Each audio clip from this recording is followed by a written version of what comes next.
Sir வணக்கம் sir. வணக்கம் brother. எப்படி சார் இருக்கீங்க? பிரமாதமாக இருக்கும் பிரதர். Super sir. கடந்த சில நாட்களாக இந்த சமூக வலைதளங்களில் அதிகம் பேசும் பொருளாக இருக்க நபர் வந்து இந்த அருண் ஐபிஎஸ் அவர்கள் தான் சார். அவர் வந்து தாவேக்கா ஆட்சியில் வந்து ஒரு முக்கிய பதவி வந்து கொடுத்துருக்காங்க இந்த லஞ்ச ஒழிப்புத்துறைக்கு. வந்து திமுக ஆட்சியாக இருக்கட்டும், அது வந்து அதிமுக ஆட்சியாக இருக்கட்டும், இந்த தாவேக்கா ஆட்சியாக இருக்கட்டும், எல்லா பதவிகளும் வந்து முக்கியமான பதவி வந்து அவருக்கு தான் வந்து கொடுக்குறாங்க. இப்போ தாவேக்கா வந்து ஆட்சி அமைக்கிறதுக்கு முன்னாடி வந்து விஜய் அவர்களே வந்து சொல்லியிருந்தாரு, இந்த அருண் ஐபிஎஸ் வந்து வேறு மாநிலத்துக்கு வந்து மாற்றணும் அப்படின்ற மாதிரி சொல்லியிருந்தாரு.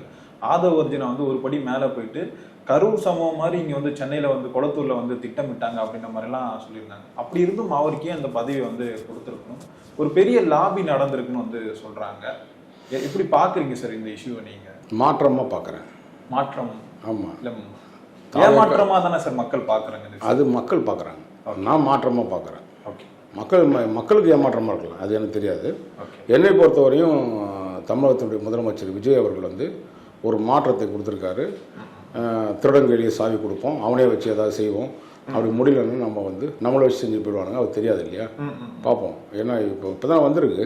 எங்கள் திராவிட முன்னேற்ற கழகத்தில் அவன் ஆட்சியில் இருக்கும்போது உங்களை அவ்வளோ அழுப்புற பண்ணி உங்களை நூலாக்கி நீங்கள் மக்களுக்கான ஆட்சின்னு சொல்லிட்டு எவனோ ஒருத்தன் பாவம் வந்து லாட்சிட்டு விற்கிறவன், ஊழல் பண்ணுறவன், சட்டத்துக்கு புறமான செயல்பாடை செஞ்சு தரேன். அப்போவே தெரிஞ்சு போச்சுங்க இது என்ன மாற்றம்ட்டு. அந்த பதவியேற்புகளால் வந்து சேர்ந்தாங்கல்ல, அப்போவே தெரிஞ்சு போச்சு. மார்ட்டினுக்கு கடந்த முறை திமுக ஆட்சியில் நிறைய ஏமாற்றத்தை பார்த்துட்டாரு. அதுவும் தம்பி உதயநிதி அவர்கள் வந்து பணத்தை வாங்கிக்கின்னு நிறைய ஏமாற்றிட்டாங்க. அவர் அதை பண்ணுற இதை பண்ணுறாங்க. இவங்க எல்லாம் ஒரு பெரிய பிளான் ஃபேமிலிங்க, பிஸ்னஸ் ஃபேமிலிங்க. அதாவது லாட்டரி சீட்டு விற்று சம்பாதிக்கிற பிஸ்னஸ் ஃபேமிலி. இந்த ஃபேமிலி வந்து இப்போது கரெக்டான ஒரு மேட்ச் எடுத்து எல்லா இடத்துலையும் எல்லா கட்சியிலையும் நம்ம போய் சேர்ந்துட்டோம். நம்ம கையில் பணம் இருக்கும்போது இது அதானியே திரும்பி பார்க்கக்கூடிய ஒரு விஷயமா இருக்குது. பரவாயில்ல, பணம் இருந்தால் நம்ம ஒருத்தனை ஒரு புரட்சியாளனை உருவாக்கிடலாம், புரட்சியாளனை வந்து போராளியாக இருக்கிறவனை கொண்டு வந்து காகிதம் பொறி எவ்வளோ உருவாக்கலான்ற காலத்தை கொண்டு வந்து காமிச்சது இந்த மாதிரி அமைப்பு உள்ளே வந்ததுனால, இந்த மாதிரி ஆட்கள் உள்ளே வந்ததுனால பார்த்துட்டோம். சரி, அவர் பாவம்.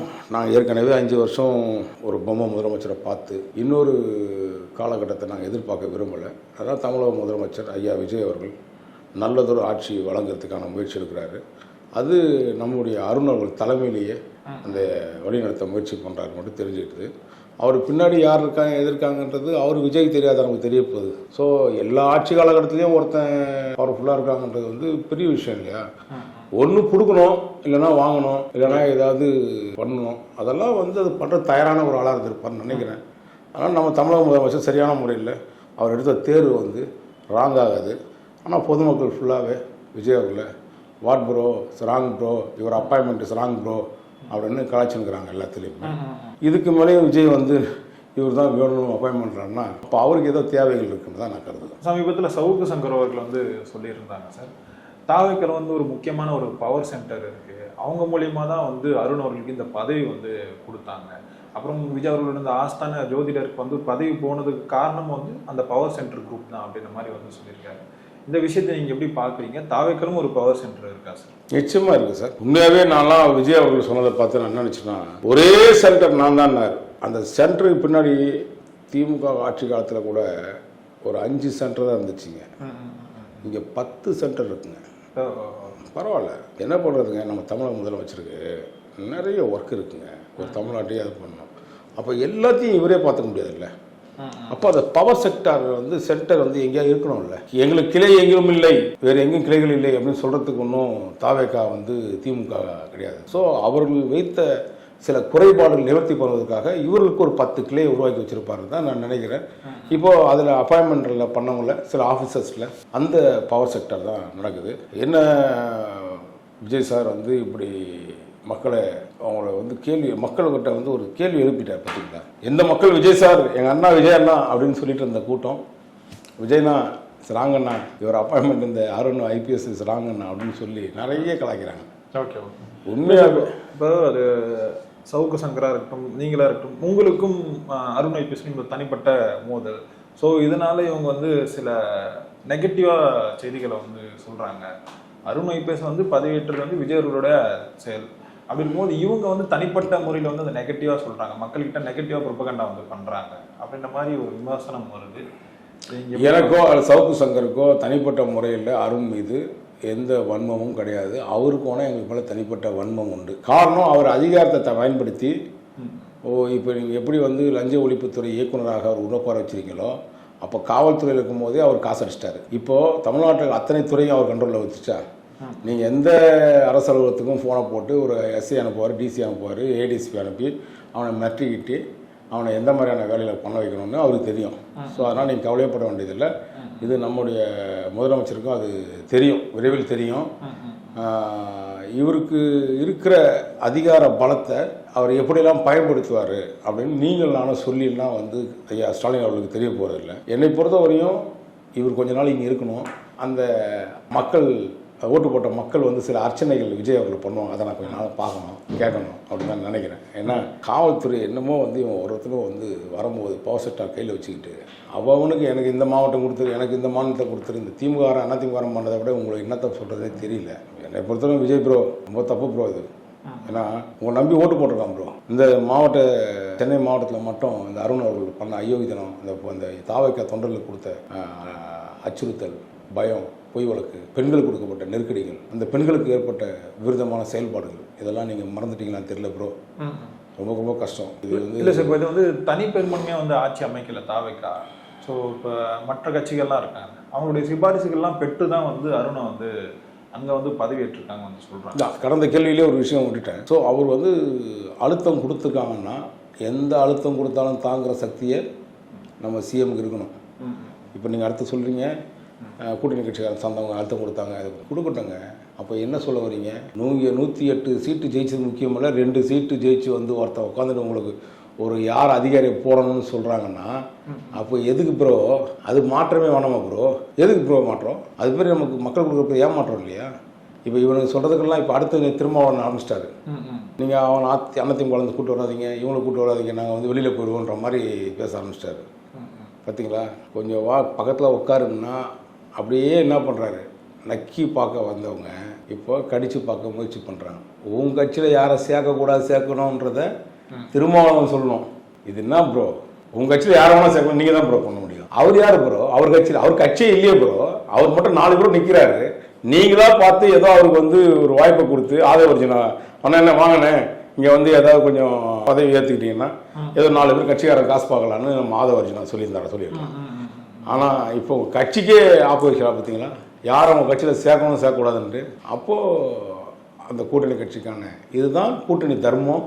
நம்ம சிஎம் எதிர்பார்க்குற அந்த குவாலிஃபிகேஷன், இதனால் ஏற்படக்கூடிய விளைவுகள் என்னன்னு விரைவில் நாம் சந்திப்போம். இப்போ இந்த கடந்த ஆட்சியில் வந்து இந்த கைமாறுகள் வந்து நிறைய பண்ணியிருக்காரு அருண் ஐபிஎஸ் வந்து.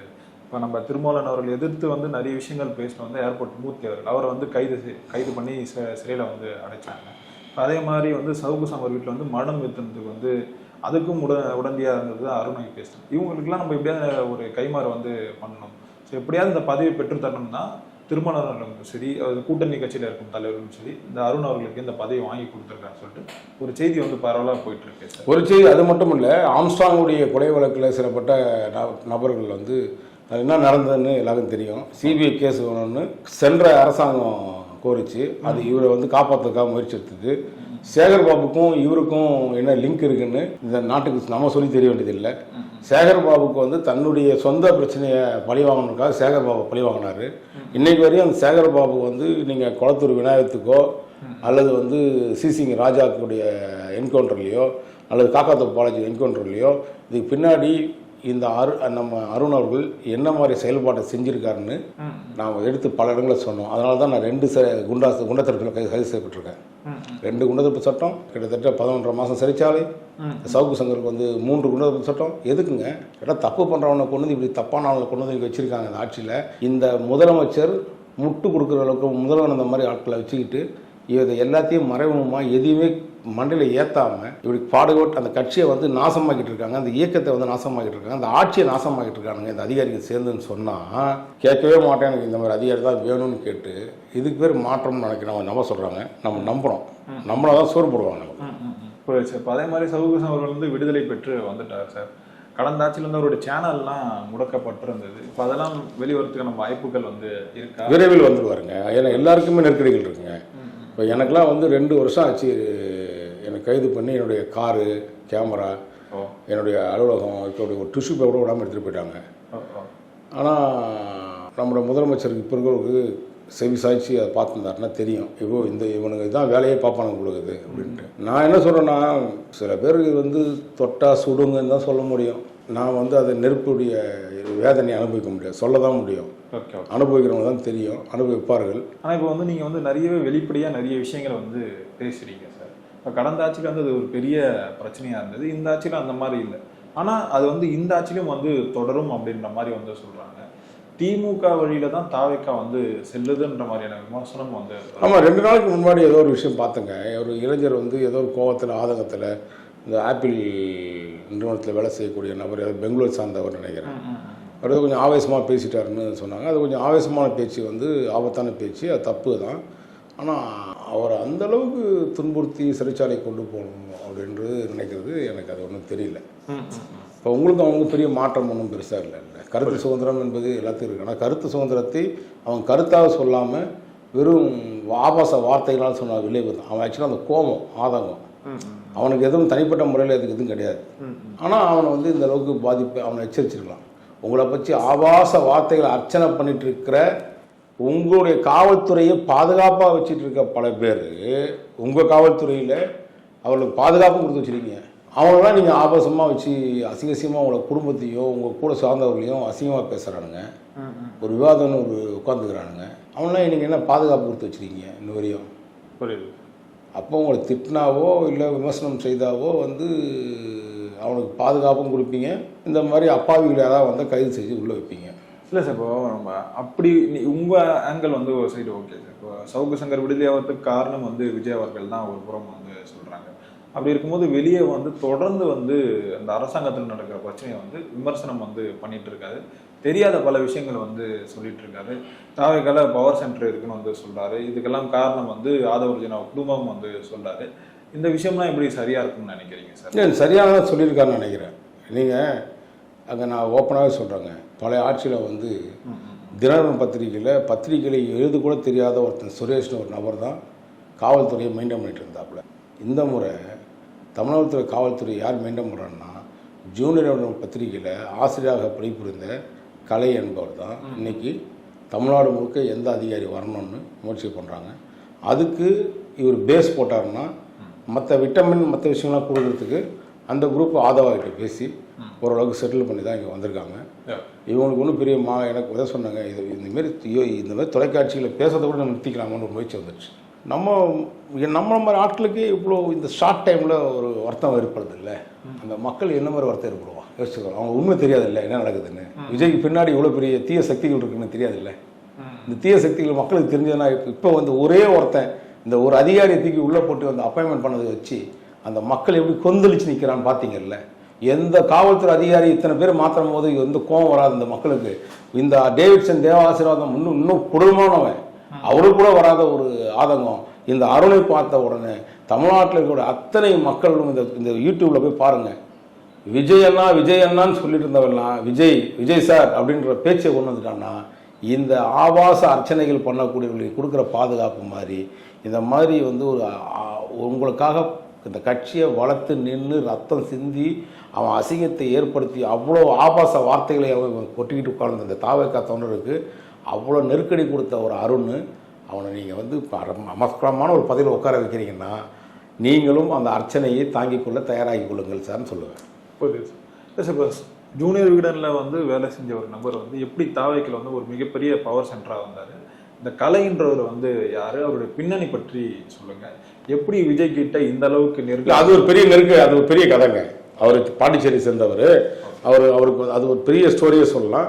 விரைவில் கண்டிப்பாக கலையை பற்றியான நம்ம வந்து மக்களுக்கு தெரியப்படுத்தணும். ஏன்னா ஒரு சாமானிய ஒடுக்கப்பட்ட சமுதாயத்தின் பிறந்த ஒருத்தன் ஒரு சாம்ராஜ்யத்தையே வந்து ஏற்படுத்தி நிற்கிறான். அதுவும் அயோக்கியர் அக்கிரமம் செய்யக்கூடிய அதிகாரிகளை கூட வச்சு அவன் சப்போர்ட் பண்ணி நிற்கிறான் போது அவரை பாராட்டியே நம்ம ஒரு தனியாக ஒரு விஷயத்தை பேசுவோம். அதே மாதிரி இப்போ ஆதவர்ஜுனா தான் வந்து நிறைய பிரச்சனைக்கு வந்து தாவேக்கா சில காரணம் வந்து சொல்கிறாங்க சார். இது எப்படி நம்ம எடுத்துக்கலாம்? அது விஜய் சார் தான் கேட்கணும். இல்லை அவர் தான் காரணமா உங்களுடைய பாயிண்ட் ஆஃப் வியூ? தெரியல. ஏன்னா எல்லாத்தையும் இப்பயே குறைய சொல்லிட்டோம்னு நடந்துடாதீங்க. 15 நாள் 18 நாள் தான் ஆகுது. எல்லா குறையும் ஒரே சுமத்தனா முடியாதுங்க. வெயிட் பண்ணுவோங்க. அதுவே வந்தது பாருங்க, கடத்தெரு, அதாவது கத்திரிக்காய் முத்தனா கடத்தெருக்கு வந்து தான் ஆகணும்னு சொல்லுவாங்க. இது எவ்வளோ நாள் தான் பிடிச்சி வச்சுருப்பீங்க? நாத்தடிச்சு அதான் 18 நாள் தான் ஆச்சு, இன்னும் இருக்கட்டும், இன்னொரு 10 நாள் 20 நாள் ஆகட்டும். சார் இப்போ இந்த 15 நாளே இருக்குல்ல சார், அதுலேயே வந்து 25 கொலைகள் நடந்ததுன்னு வந்து சொல்கிறாங்க, 4 இரட்டை கொலைகள் நடந்திருக்குன்னு சொல்கிறாங்க, 19 பாலியல் வழக்குகள் வந்து நடந்திருக்குன்னாங்க. விஜய் அவர்கள் திமுக ஆட்சியில் வந்து சட்டம் ஒழுங்கு வந்து சந்தி சிரிக்குதுன்னு வந்து சொன்னார். இப்போ அவரோட ஆட்சியில் வந்து எப்படி இருக்கு இதெல்லாம் வந்து எதர்ச்சியாக நடக்கிற ஒரு விஷயங்களா, இல்லை திட்டமிட்டு ஏதாவது பின்னாடி இருந்து ஏதாவது அரசியல் கட்சிகள் வந்து பண்ண எப்படி திட்டமிட முடியும்? இல்லை அதே மாதிரி இந்த மின்தடைகள் இருக்குல்ல சார், கடந்த ஆட்சியில் நம்ம மின்தடைகள் வந்து எங்கேயுமே கேள்விப்படலை, ஆனால் இப்போ வந்து தொடர்ந்து வந்து மின்தடைகள் வந்து நடந்துகிட்டே இருக்கு, மக்கள் வந்து போராட்டம் பண்ணுறது வந்து நம்மளால பார்க்க முடியுது. ஸோ இதன் காரணமாக அதை கேட்டேன் சார். அப்பனுக்கு வாழ் வந்து அர்த்தராத்தில் கொடை பிடிக்கலாம்னு சொல்லுவாங்க. அந்த மாதிரி ஒருத்தருக்கு அமைச்சர் பதவி கொடுத்த உடனே நிர்மல்குமாருக்கு அது எங்கள் ஊரில் சில பழமொழி சொல்லுவாங்க. சில பழமொழின்றத நிஜமாக கூட நான் பார்த்துருக்கேன். ஒரு ஊருக்கு ஒரு இன்ஸ்பெக்டர் வருவார் வில்லேஜில் வந்தாருன்னா அன்றைக்கி பார்த்தீங்கன்னா அந்த இன்ஸ்பெக்டர் போட்டுன்னு சும்மா ஒரு 10 நாளைக்கு அவர் யாருன்றதை அந்த லோக்கலுக்கு அத்தனை பேர் தெரியுற மாதிரி பண்ணிடுவார். அது எதுக்காக பண்ணுறாருன்னு அந்த இன்ஸ்பெக்டர் நம்ம ஃபியூச்சரில் தெரியும். எப்பவுமே கொடுக்குற கொஞ்சம் எக்ஸஸ் ஆகிறதுக்கான வழி அந்த மாதிரி வந்தவொடனே டெண்டர்லாம் கேன்சல் பண்ணிட்டீங்க, பவர் கட் ஆகி போச்சு, உங்களுக்கு கோல் சப்ளை பண்ணணும்னு நிறுத்திட்டான். அடிப்படை பேசிக் கூட தெரியாத ஒருத்தர் எப்படி அமைச்சராக உட்கார வச்சிருக்கீங்கன்னு ஒன்று அடிப்படை பேசிக் ஒருத்தன் வந்துட்டு பாருங்க கோல் சப்ளை பண்ணிருக்கான், அது கொள்ளக்காரன்னு தெரியும், ஏற்கனவே இந்த கோலில் நிறைய பிரச்சனைகள் இருக்குன்னு தெரியும். நீங்கள் புதுசாக வந்தோடனே போயிட்டு இருக்கு, அதை வந்து என்ன அடிப்படை பிரச்சனை இல்லையா மக்களுக்கு? கோல் சப்ளை நின்று போச்சுன்னா கரண்ட் எப்படி திருப்பி கொடுப்பீங்க? அதை நீங்கள் வேற ஒரு கோணத்தில் நீங்கள் சிந்திச்சிருக்கீங்க. வேற ஏதாவது விட்டமினுக்காக பார்த்தாரா என்னன்னு தெரியல, ஸ்வீட் பாக்ஸ்க்காக ஒரே நிறுத்திட்டா நம்ம ஏதாவது கட்டிங் கொடுத்து ஏதாவது செட் பண்ணுவாங்கன்னு பார்த்தாங்கன்னு தெரியல. அந்த வேலையை இப்போ திருப்பி அந்த சம்மந்தப்பட்ட அந்த ஐஏஎஸ் ஆஃபீஸர்கிட்ட வச்சுக்கிட்டே நீ பேசுறீங்க. அப்போது உன் பக்கத்தில் இருக்கிறவங்க வந்து அழுக்கு பிடிச்சவன்னு சொல்கிறியா, இல்லை என்ன அழுக்கு பிடிச்சது துவைக்கிறதுக்காக வந்திருக்குன்னு சொல்ல வரியா? ஒரு ஐஏஎஸ் ஆஃபீஸர் இருக்காங்க, அந்த துறையிலே இருக்காரு, அந்த 2 ஐஏஎஸ் ஆஃபீஸரை வச்சுட்டு நீ பேசுகிற. நீ எதற்காக பேசுனன்னு அவங்க வேணா மறைச்சி நிற்கலாம், ஆனால் எங்களுக்கு தெரியும் நீ என்ன வேலை பார்த்துட்டு இருக்க. நிர்மல்குமார் அவர்கள் என்ன வேலை பார்த்துட்டு இருக்காருன்னு நமக்கு தெரியும். அமைச்சர் வந்து போடுற விட்டு இந்த ஆரம்பம் அறிவு பாதைக்கு தாவேக்கா சென்று கொள்ளக்கூடாது. குடும்பக்குழு ஏற்படுத்தக்கூடிய விபரீதமான விஷயங்கள் விரைவில் கொஞ்சம் கொஞ்சமாக வெளியில் வருது. எனக்கு இன்னமும் அவன்லே பெட்ரோ அப்படின்ற மாதிரிலாம் தோணுது. அதை மாதிரி ஆக்கிடாதீங்கன்னு நான் நினைக்கிறேன். நீங்களே அந்த விஷயம் சொல்கிறது தான் சார். இந்த 15 நாளே கஷ்டமாக இருக்குங்க. ஐயோ அந்த அமைச்சர்கள் கேட்கும் போதெல்லாம் கஷ்டமாக இருக்குது. என்னடா இவங்க அமைச்சரை உட்காந்துட்டு நம்மளை பல்லுன்றானுங்க. அவனுங்க இந்த 50 வருஷம் இருந்தவனே பரவாயில்லன்ற மாதிரி கொண்டு வந்துடுவாங்க மக்கள்கிட்ட. இன்னொரு ஸ்டாலினை நாங்கள் என்னால் பார்க்க முடியாது. அது அந்த மாதிரி விஷயத்தை ஏற்றுக்க மாட்டாருன்னு நினைக்கிறோம். நிர்மலா இருந்தாலும் கருணாக இருந்தாலும் இந்த அழுக்கு பிடித்தவர்களை தூக்கி எறிஞ்சிட்டு நல்ல ஆட்களை வச்சு நீங்கள் பயணம் பண்ணிங்கன்னா உங்கள் மேலே நிறைய நம்பிக்கையோடு வந்திருக்கா சார்.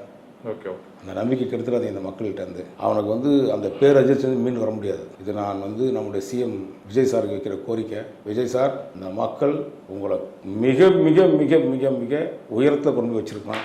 அந்த மக்களுக்கு நீங்கள் எதுவும் செய்யலாமோ பரவாயில்ல, தயவு செய்து இந்த அதிகாரிகளையும் இந்த அமைச்சர்களும் தன்னுடைய சொந்த வெறுப்புகளை பார்த்து நடந்துக்கிறவங்கள கொஞ்சம் அடக்கி வைங்க. இல்லைன்னா இந்த உச்சத்தில் கொண்டு போனவன் எப்பத்தில் பொத்துரு கீழே போடுவான்னு தெரியாது. நான் சொல்லி புரிய வேண்டியதில் உங்களுக்கு நிச்சயமாக நல்லாட்சி தருவீங்க நம்பிக்கையோடு நான் விடைபெறுறேன். நன்றி. பொறுத்திருந்து பார்ப்போம் சார்.